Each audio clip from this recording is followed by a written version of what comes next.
Hanging out the washing. Chief is hanging out the washing. It's gonna dry, dry, dry in the midday sun. Oh, I didn't see you there, good buddies. What are you doing in my washing? Anyway, now that you're here, let's do a show.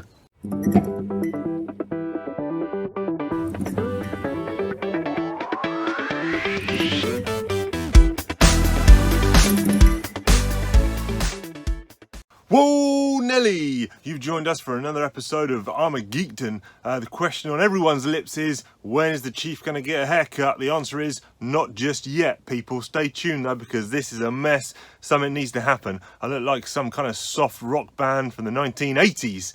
Anyway, let's move on. We've got a great show for you today. I've invited a few guests in. I've got folders full of original comic book art and commissions and sketches. We're going to have a look at that. So we've got a few people going to help me take a look at that. So what we dilly-dallying around for, let's get it on. Hey, good buddies, you've joined us for another episode of ArmaGEEKdon. We're back with a sketchbook special, number 3. And this one is a G.I. Joe-centric sketchbook. That doesn't mean that if you're not into G.I. Joe, you're not going to enjoy it, because there's some fantastic artists on display here, some fantastic pieces of art. And it is too much great art for just one man, just one chief to discuss. So I've managed to rope in some people who are going to talk to me about this art. And here he is. Hey. Hey guys, what's up? It's Paul Deadly Pencils, G.I. Joburg. You all know him. If you don't, go and check out the G.I. Joburg channel on YouTube, the podcast. They've got a lot of stuff going on. Links down below as always. How you doing, good sir? I am well, thank you, man. How are you? What's crack-a-lacking?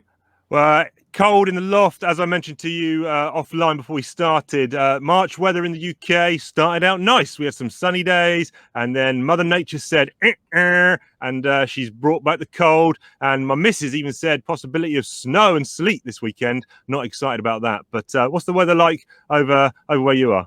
Oh, well, today it's sunny. It's sunny and hot. I can actually wear a t-shirt, which is great. But yesterday it was freezing cold. I had to wear a hoodie. So, yeah, it's sporadic. Yeah. Now, listen, we're going to crack on with some of this art. So this is a small selection of the G.I. Joe based art I have got over the years. Some sketches done at conventions, some commissions done, and then some pre-orders that I got from artists to do for me for then collection at conventions. So again, it's just a smattering. So let's have a look at the first one we got up here. Ooh. Okay. Oh, so cool. this is Lee Bradley, that was done at one of my first comic conventions I went to. This was the London Supercon in 2011. And it was very much a case of me not really knowing what was the deal at conventions. You know, do you just go up and ask for signatures? Do you go up and ask for sketches? And I didn't know all the artists there. So I saw Lee was doing sketches. So I thought, I'll tell you what, let's go, find out how much it was. I think at this first stage of my collecting, budget was primary. And he was like, yeah, I'm knocking out sketches for 20 quid. So I was like, oh, cool. I had some G.I. Joe books with me. So I said, you familiar with the line? He goes, yeah, I know G.I. Joe. I know Snake Eyes. He wasn't a super fan, but he knew of the line and the characters. So I said, yeah, is it okay if I do it on blue paper? I said, yeah, cool, whatever, it looks good. He says, I'm trying out a few new ideas. Nice. Lee had done a lot of kind of pin-ups and posters and some trading card stuff and a few minor interior bits of work for some publishers.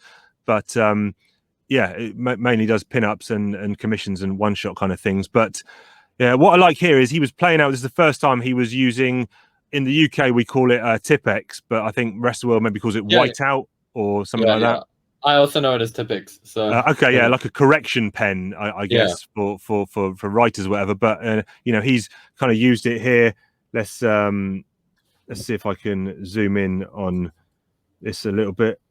So yeah, he's kind of used it as a bit of outline, but also on the sword, a little bit of blood there. And I kind of like the scratchy effect, or the not completely blocking it out that he's used there. Yeah, I like that too. I think that works really well. I like this. I like how loose and dynamic it is. It's great. It's a great sketch. I especially love a lot of what he's done on the legs. That's something that grabbed me.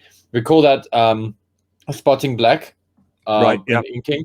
And I really love how he's created those clusters to bring out the muscle and all that. That's really, really creative. The rim light with the Tepex is cool too. So yeah, it feels like that's an easy thing to do, but I know it's not. It's not just a case of splashing on some black, because it can make it look weird or not right. So like you say, yeah, it's clever use to get the definition with not too many lines. Also, I kind of like these little bits that he's just kind of dotted around the edges as well, kind of top right, top left, just kind of splash effects almost. It's got a great energy to it, which I dig. And that's that's kind of what you want from a sketch. You want it to be like kind of alive. People who think that you're getting a sketch that's perfect at a convention are there for the wrong reason. Like when you get a sketch of an artist, you want that little bit of that essence. So exactly. I think I mentioned on a previous episode, you know, there's multiple ways of getting artists to draw something. The convention sketch, like we see here, is more of a quicker thing, you know, a 20-25 minute piece. You're not going to be getting a premium A grade, you know, every line in exact place sketch, but you're still going to get a great piece at a nice cheaper price, so that everyone's happy. Then you can obviously get pre-ordered commissions, which I've done before, where for collection at the show, and then out of convention commissions where you may be paying a bit more money and getting a, you know, fuller, more rounded piece. But off the back of this one, I'm going to move on to the next one. He had actually done another piece for me because he really enjoyed it, and I contacted him at the end of the show and said, I'd really like a Storm Shadow companion piece to go with this. He said, yeah, I'll do it outside of the show. I'll spend nice I'll spend a little bit more time, you know, and I'll post it to you. So I think this one was probably just an extra tenner or something on top, but he spent a bit more time on it, and still, once again, he's maintained that energy really great. You know, there's a great what's the word I'm looking for, gesture there. I love his line work. I like that classic look. It reminds me a lot of it's got a bit of a 2000 AD vibe to it there. Also with the kind of like spray, you know, that spray that you do that with like a toothbrush or whatever. You just rake a comb or something through a toothbrush with ink on it. Just love kind of blood splatters. Yeah, that's really cool. Very fine. You know, you could easily miss that, but you know, that's cool. And then again, he was used. That's not white paper. That's red paper. And again, he's used an absolute tonnage of Tipex on that one. You also get something called acrylic whiteout, which is also very useful. So I got a feeling the white bits here are done with acrylic whiteout, and maybe the thinner lines are done with a correction pen. I like to use something called a jelly roller.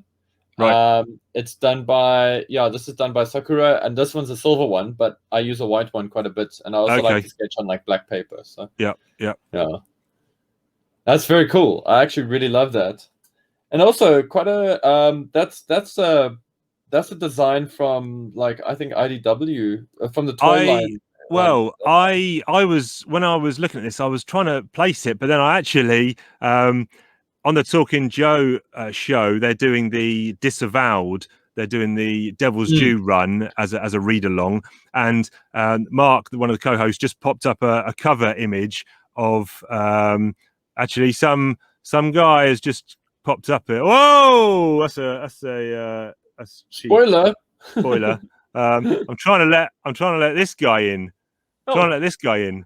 There he is. Hey, all the way there he from is. Townsville. Here he is, new daddy. How's I'm going to ask straight away, even though this is a sketchbook show. How is parenthood treating you, sir? First 2 weeks down, and I think we've settled into a routine. But I'm pretty sure everything's about to change. You know, those first few weeks and months, it's always a shifting goalpost and like wet cement. So you think you've got it licked, but guess what? Here comes the curveball. Now listen, I'm gonna say straight away, if duty calls, then you are obviously going to jump out of that hot seat and attend to the little one. That is obviously a given. But for any amount of time you've got to spend with us here, we're grateful. Chief, I am in your thrall, dude. I have no idea what to expect. I mean, what do I know about art? You've got the wrong guy. What do you know about Joburg in Paul? What do you know about G.I. Joe? I've got the best of two worlds. I've got a man who knows about G.I. Joe and a man who knows about G.I. Joe and art. So, and then we've got me. So, I know. Yeah. No, what I was going to say is this outfit here, Mark had just posted up on the Facebook. I think it was a Mike Zeck cover for issue 6 or 7, maybe, of the Devil's Due run of Storm Shadow in this outfit, I think. So this, I think, is where the artist Lee Bradley had got the inspiration to draw this piece from that particular guys. Oh, Have that's you cool. got a year on this artwork? 2011. Just to let you know, this is only the second piece we discussed.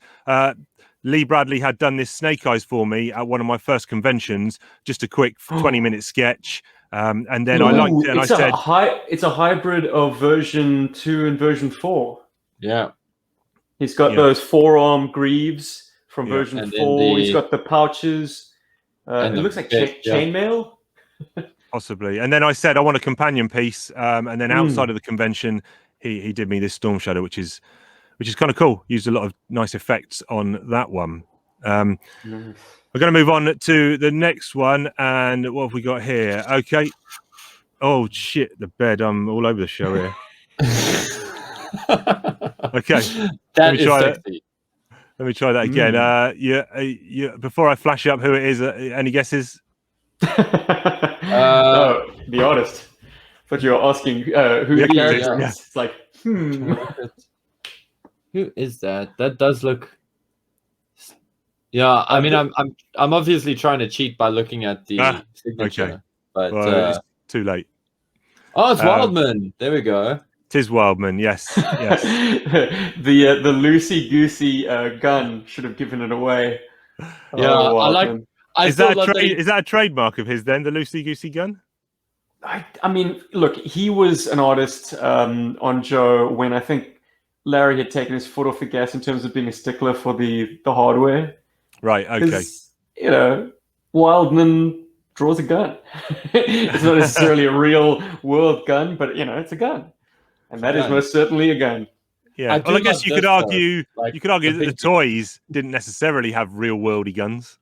Absolutely. I mean, in that era, like the late 80s into the 90s, they stopped doing high fidelity weapons. Like, in the early 80s, G.I. Joe came with an M16, Cobra came with an AK-47. These were real world guns rendered in plastic.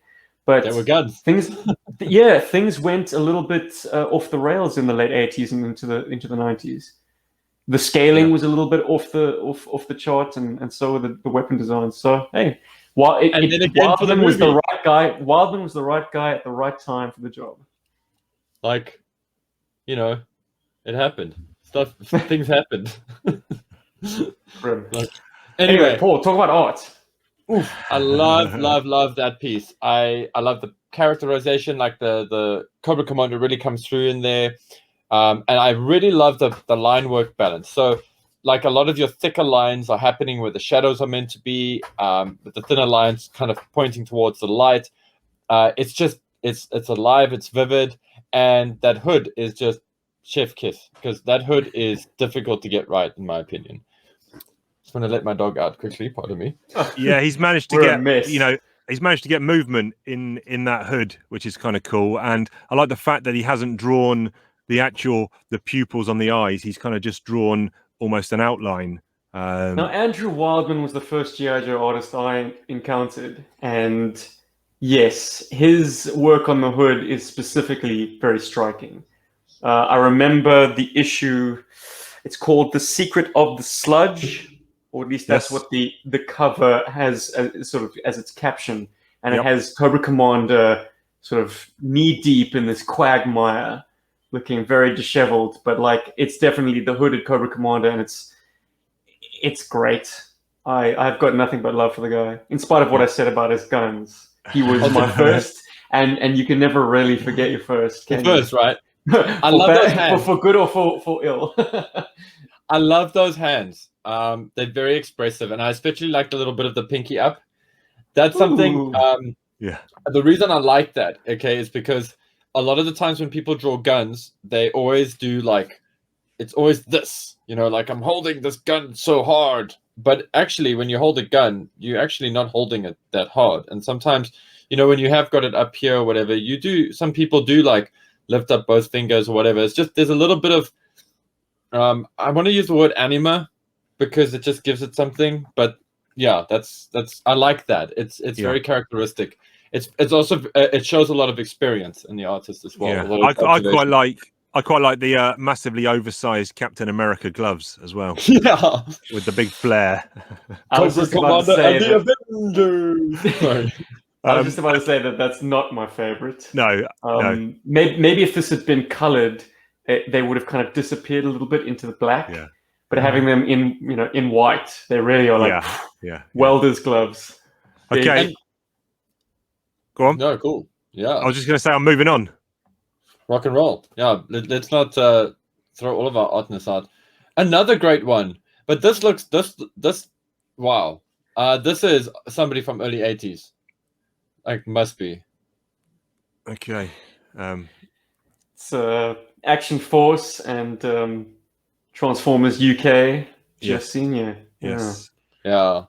I can immediately see there's that classic, that vintage veneer to the style. Oh, that's great. That's like, but that shows you that's a guy who was drawing every day for his job. Like, it's just got a thing to it. Paul, did you ever read the Action Force? I only read the newspaper rags. Those ones. No, I only read the ones that Jim sent you a whole bunch. Remember, and then you brought them up for me to have a look. I loved those. I just can't remember any specific issue. I just enjoyed it all because the stories are very sporadic for me, so it was like difficult for me to like remember. But that style, that art, I absolutely love the art in those books. So well, Destro got a big feature towards the latter part of that run, and Chief, you could probably speak to that. Just spectacular, really pretty stuff. I think he featured as the main villain over Cobra Commander through those 50 issues of that weekly book. Anyway, he was definitely at the forefront of Action Force's kind of butting heads with the enemy. And yeah, they gave him a real nice kind of arc at the end where he ended up in Morocco, I think it was, with amnesia, and had considered turning his back on this life of supposed crime or whatever, and starting a new life. And he was befriended by a local lady in a family, but then the old revenge kicked in, and he obviously ends up going back to his ways. But yeah, it was interesting, that series, because they also weave in some of the ARA continuity into the book as well. So you get a backstory about how Storm Shadow had captured Scarlet and taken her to the Silent Castle. You get a different kind of reading of that as well. But yeah, Jeff Senior, I think, was very well known to the US audiences from his latter run on the Transformers comic, most definitely. But his work on the Action Force book is worth checking out as well. Good stuff. Yeah. Right. Let's see what we got next. I'd say that Destro run was particularly interesting for me because, like, we often see Destro like in a castle with a roaring fire and a glass of dry red. Yeah. It's nice to see him like broken down, street level, scrounging around in Co. So props to the Action Force crowd. Those guys had some interesting takes. Yeah, but please continue.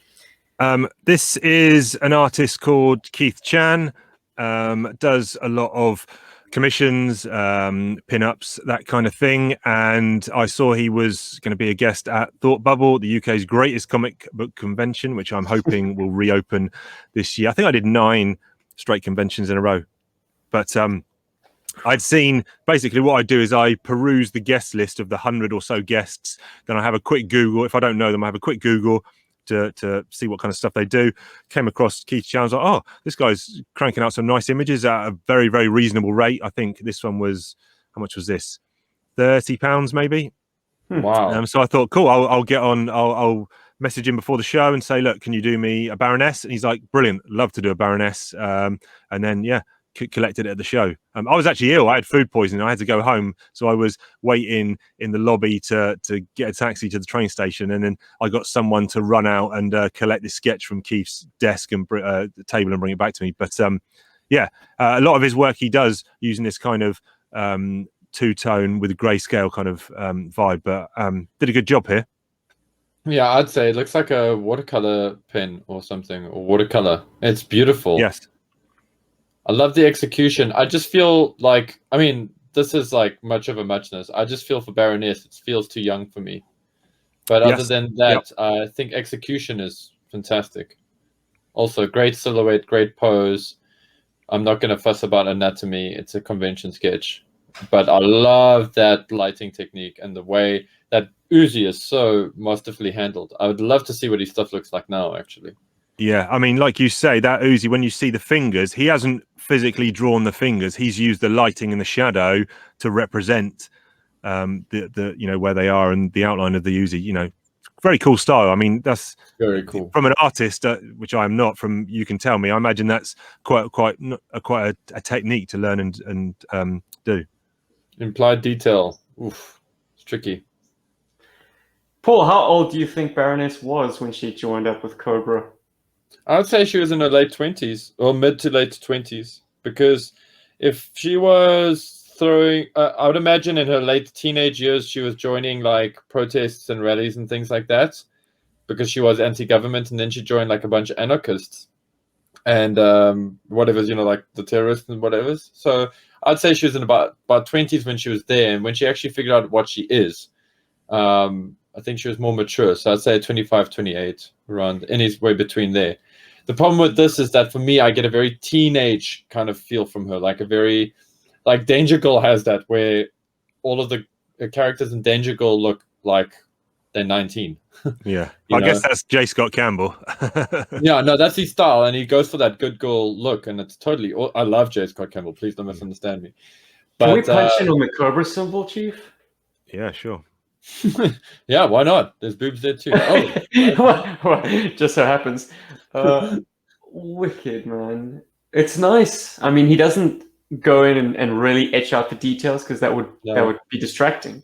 But it's there in kind of form. You know, if you squint your eyes, you can still, like you say, without being hyper detailed on the line work, you can see the fangs, you can see kind of the eyes of the Cobra. So, and it's quite stylized. Like, it isn't the clean, you know, Xeroxed Cobra sigil, which, you know, would look out of place. This is, you know, it fits her angle. It's actually something I want to mention. And before we go over to the next one, something I want to mention about all of these sketch pieces, I'm very much in favor of a comic book having that kind of look, as opposed to being like overly polished and overly clean. I'm not saying that style of comic is bad, like an overly clean comic is bad. I also have room for that in my life as well, like the J. Scott Campbell books, when Jim Lee was at his prime with like Batman Hush and all that kind of stuff. I have a place for that, and I love it. But it's just really inspiring to see this kind of work, and to see it coming out of off the hands of professionals, and for it to have the emotional impact that it has. And it's great for, like, if you're a younger artist, or if you're just an artist in a bit of a slump and you see this kind of thing, it does inspire you to draw. I mean, I'm looking at all of this and I'm going, wow, I really want to draw now, because I've seen some cool stuff from it. But I also, I just wish guys, not wish, but I know that the mass market loves a clean look. And it's a pity, because this kind of energy is, for me, way more interesting. I think we're seeing, I think, you know, I'm still involved in the comic scene from a buying and reading point of view, and I think there has slowly been a trend over the last couple of years to move away from the kind of standardized you know, style of art in books, and you're getting a lot more kind of scratchy styles or abstractish styles and things like that. I guess it's just if the publishers want to take a chance, and, you know, then it kind of opens it up for that. But right, let's move on to the next one.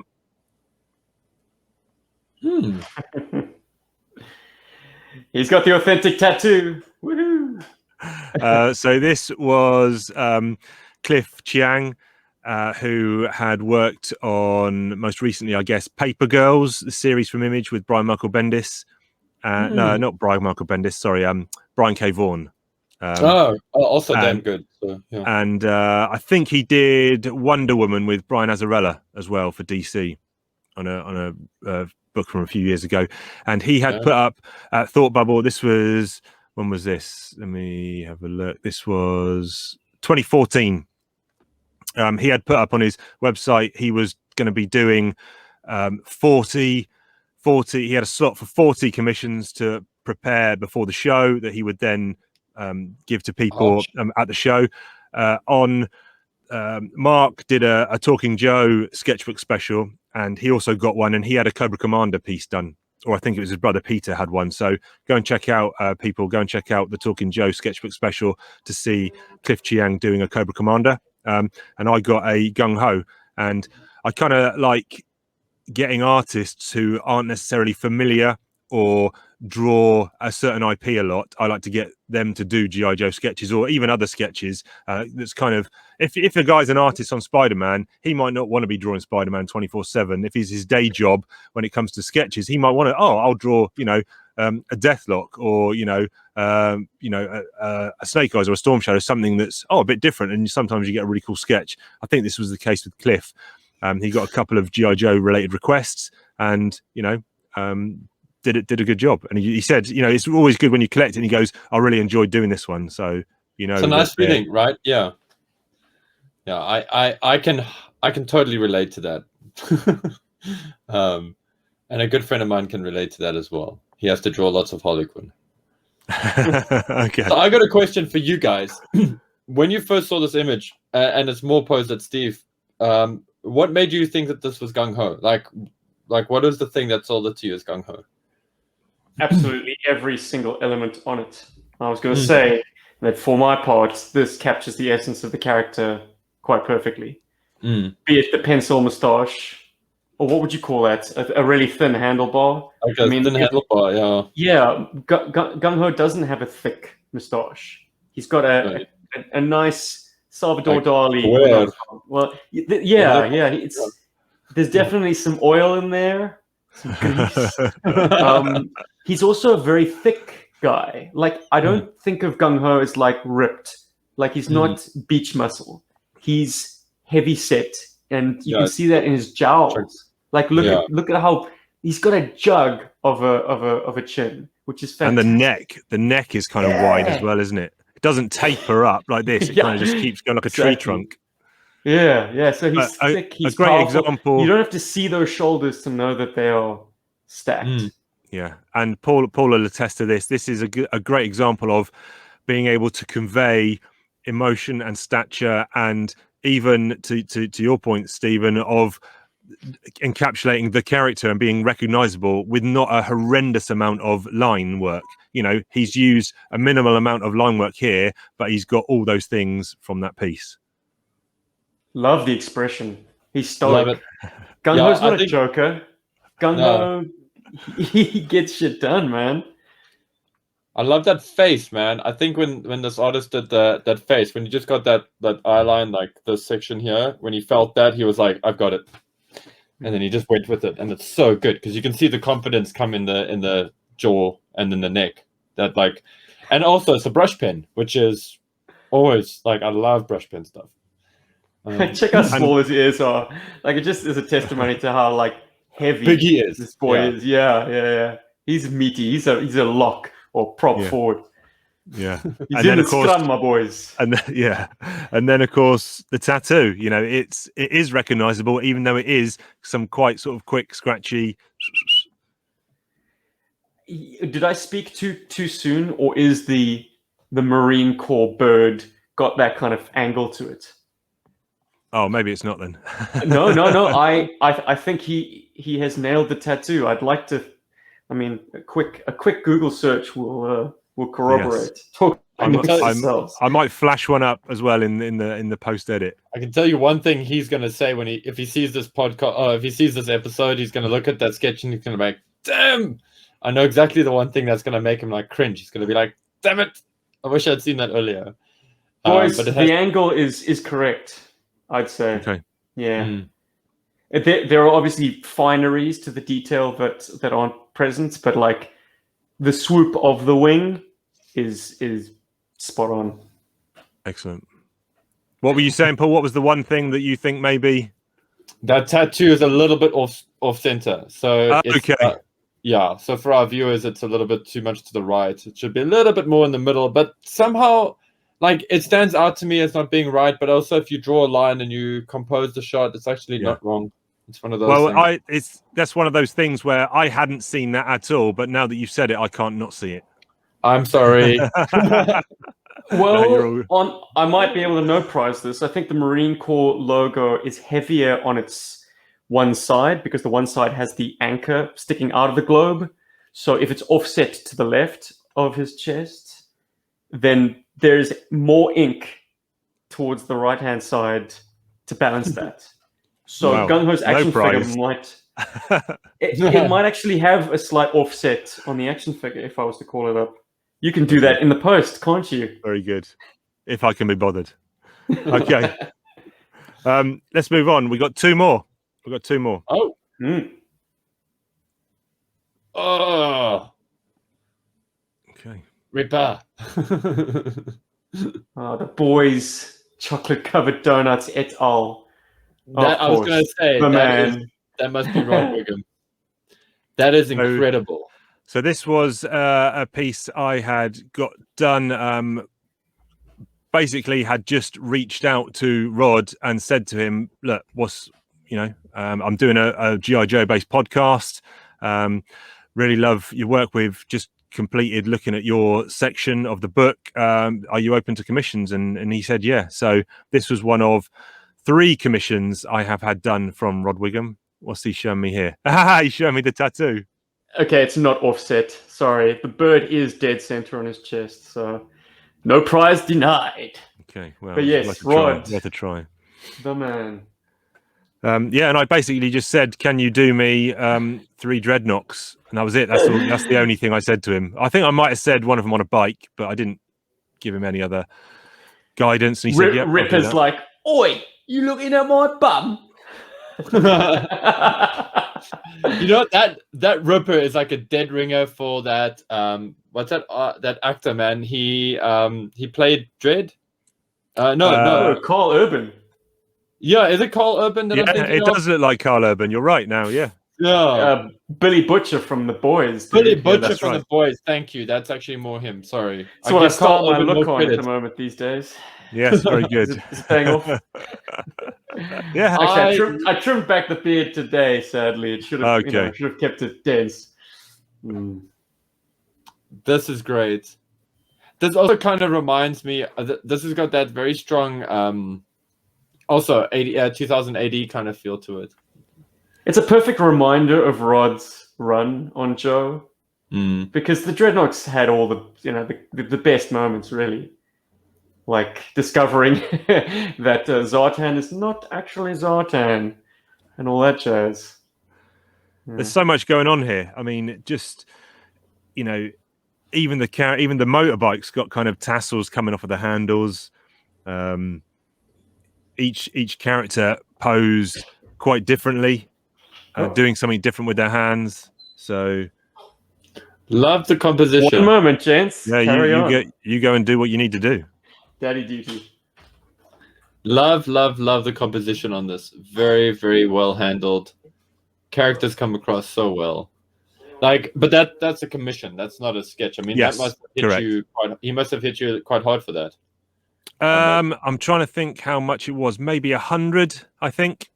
Yeah, sounds about right. Which 120. Which I was happy to pay, to be honest. So. Of course, I mean it's a great piece of art, and it's Rod Whigham. Yeah, yeah.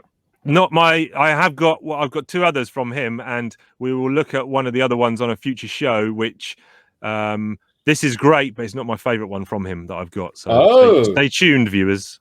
Gee, hey, he's baiting us.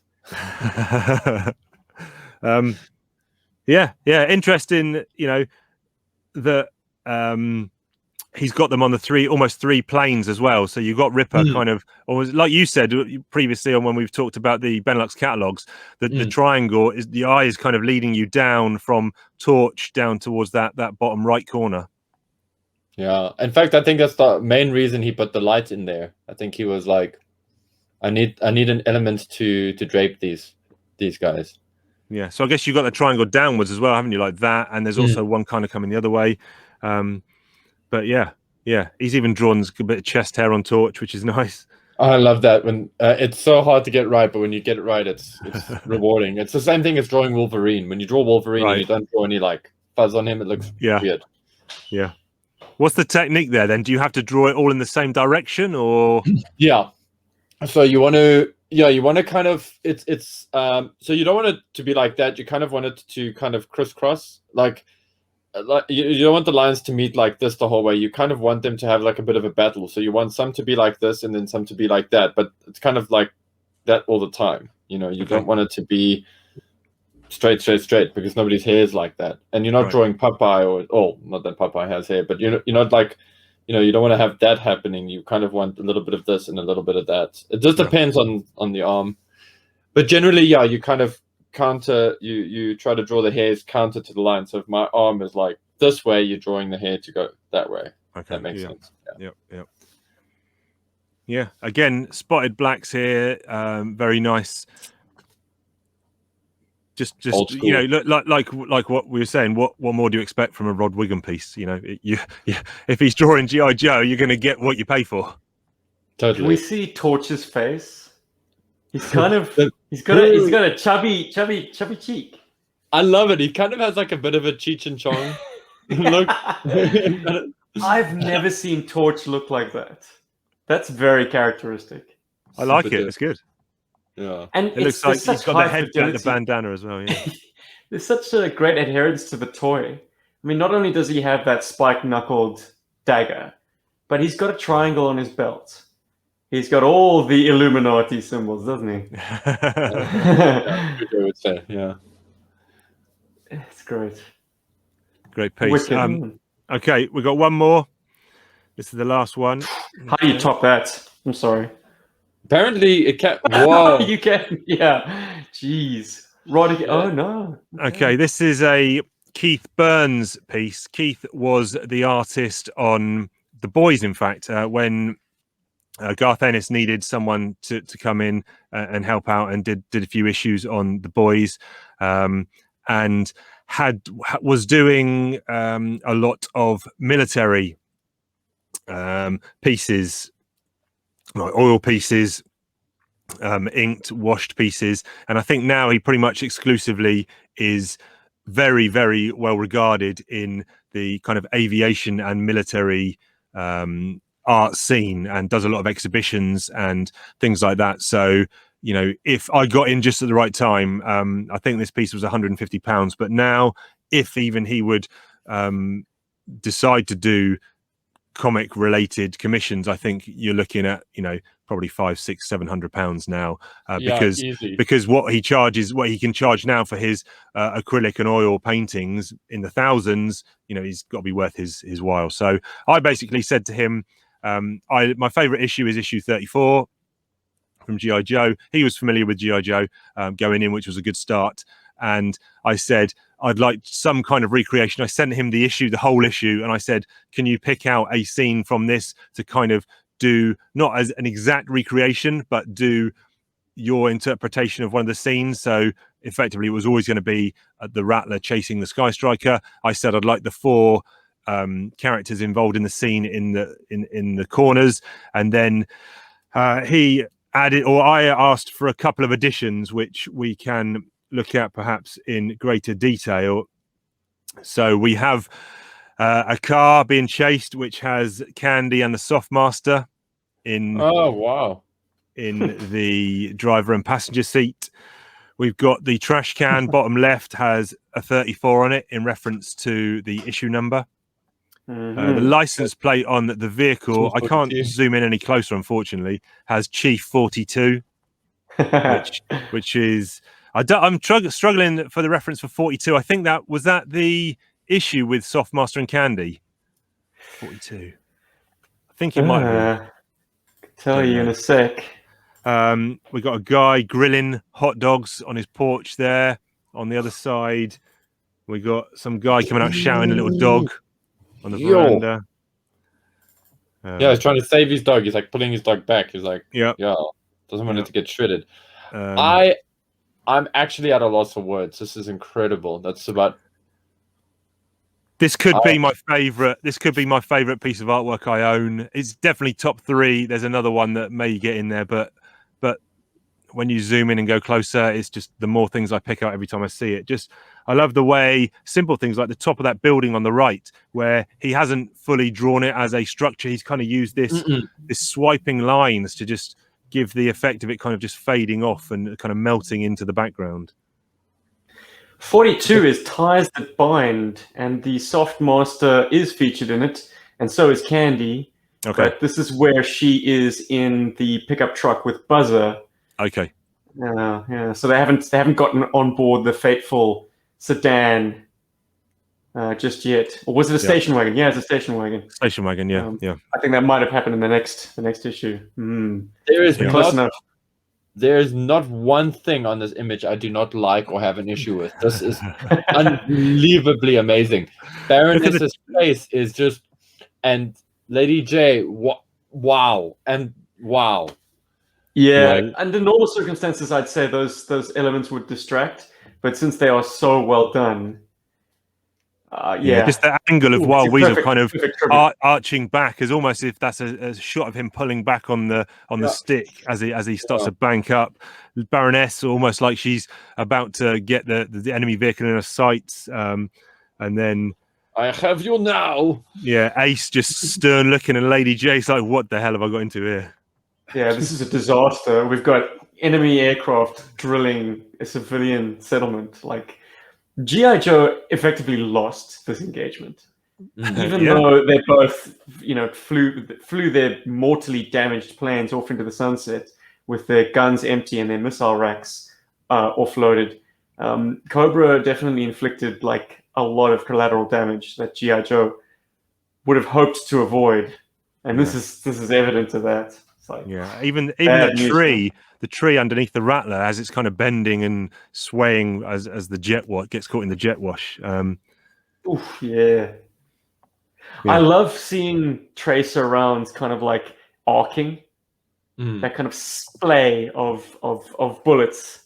They're not coming in a straight line because, of course, they are tracking the movement of the aircrafts. So they aren't just as you would as in a sort of child's army drawing, like or going in a straight line. Beautiful motion, man. I mean, I thought about at one point, and I kind of backtracked, but I don't know. I thought about maybe getting it coloured, but I kind of like it in the black and white. I think the colour would still be a great image, but I don't know. The black and white I think works better. No, this was when he did this. He did it with it in mind to be black and white, and you can see that with just the energy of the spotting of the black, the energy of the hashing. Like he's used like a brush. I'm trying to remember the name of the brush. It's kind of like a sponge tip kind of brush to get that like kind of square effect on the road and stuff. He's done all of that so that color doesn't interfere. I mean, even just the depth of the values and stuff on that car and on the Rattler, and but I mean, listen, you could get it colored in the sense of like you could send it, get somebody to digitally color it, no problem. I mean, I wouldn't get it colored over the top of the original, sorry. no way. Yeah, that was my knee joke. Like, no, right, okay. It's beautiful.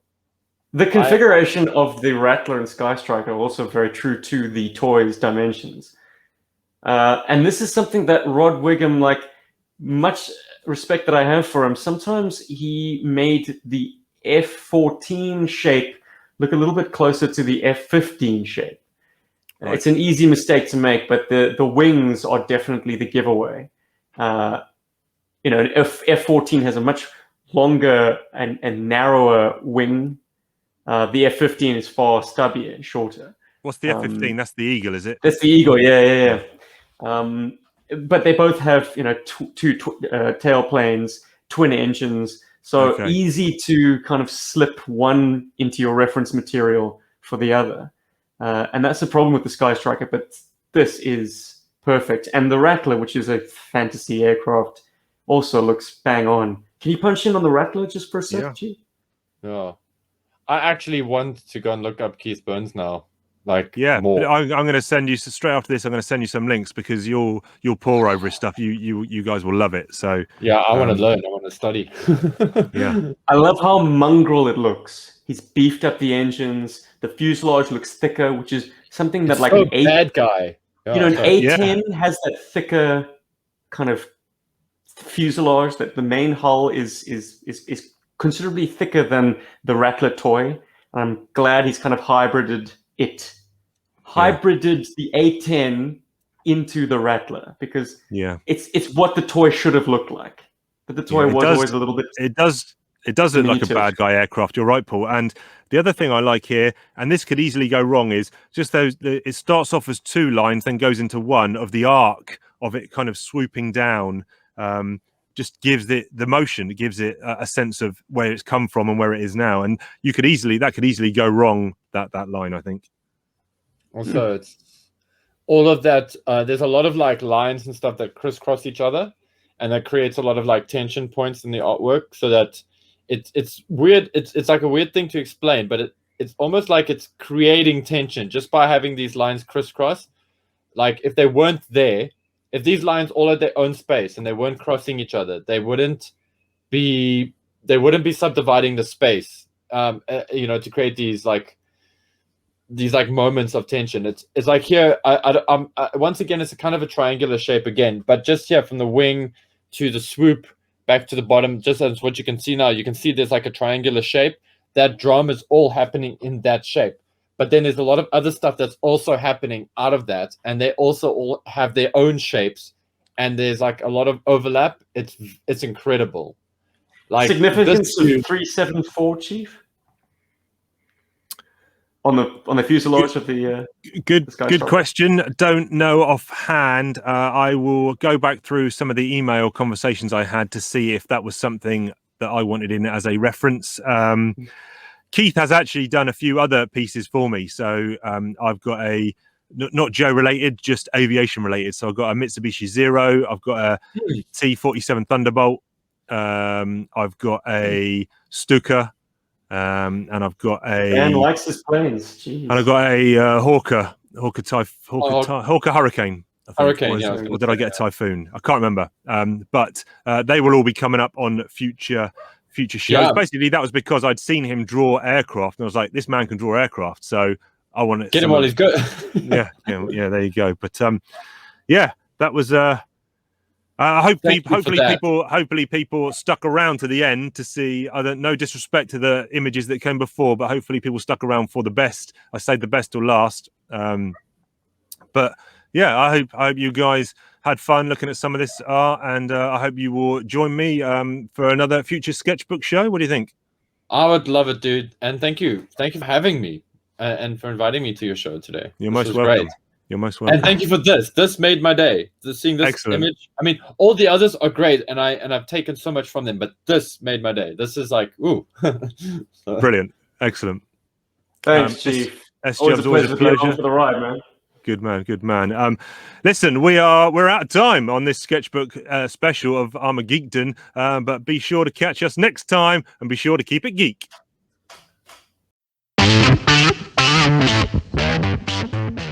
Whoa, some great art on display there. I think we can all agree. I've got loads more sketchbooks coming up. I've got trading cards, I've got action figures, I've got role-playing games, I've got video games. There's nothing that the Chief is not into if it's got a geek attached to it. But if you're in a position to help the show out, all we need you to do is like, subscribe, comment, share, and all that jazz. It's not difficult. It's a few clicks of the button, but it's going to help the channel to grow, and that means you're going to get more Chief content direct into your audio and visual receptors, which is what everyone needs in these trying times. But anyway, until next time, make sure you keep it geek.